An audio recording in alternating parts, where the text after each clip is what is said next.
नमस्कार मंडळी, नवीन एका इंटरेस्टिंग व्हिडिओमध्ये सर्वांचं मनापासून स्वागत आहे. मित्रांनो, महाराष्ट्रातील सर्व दिव्यांग बांधवांसाठी अतिशय आनंदाची आणि महत्त्वाची माहिती अशी की मे महिन्याचा हप्ता लाभार्थ्यांच्या खात्यामध्ये वितरित करण्यास सुरुवात झालेली आहे. अनेक लाभार्थ्यांच्या माध्यमातून मेसेज येत आहेत, फोन येत आहेत की सर आम्हाला पैसे आलेत. अनेक लाभार्थ्यांच्या माध्यमातून असाही प्रश्न विचारला जातो की सर आम्हाला पैसे आले नाहीत, कधी येणार. पण या व्हिडिओच्या माध्यमातून सर्वांना आनंदाची बातमी अशीच द्यायची आहे की वितरण मे महिन्याचं सुरू झालेलं आहे. टप्प्याटप्प्यामध्ये हे पैसे तुमच्या खात्यामध्ये येतील, काळजी करू नका. तुम्हाला मेसेज येईल किंवा तुम्ही बँकेमध्ये चौकशी करू शकता.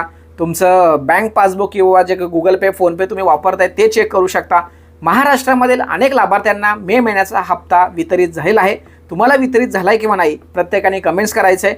झाला असेल तरी कमेंट्स करा, नसेल तरी कमेंट्स करा, जेणेकरून जे काही लाभार्थी आपल्या चॅनेलवरती आहेत त्यांच्या माध्यमातून तुम्हाला सर्वांना कळेल की बाबा या तालुक्यामध्ये, या जिल्ह्यामध्ये वितरण झालेलं आहे सुरू. जर नसेल झालं तर लवकरात लवकर होईल, काळजी करू नका. टप्प्याटप्प्यात हे एक एक याद्यानुसार हे पैसे वितरित केले जातात. तर तुमच्या खात्यामध्ये सुद्धा पैसे येतील. आनंदाची बातमी सर्वांना शेअर करा. भेटूया पुढील व्हिडिओसह. तोपर्यंत धन्यवाद. जय हिंद, जय महाराष्ट्र.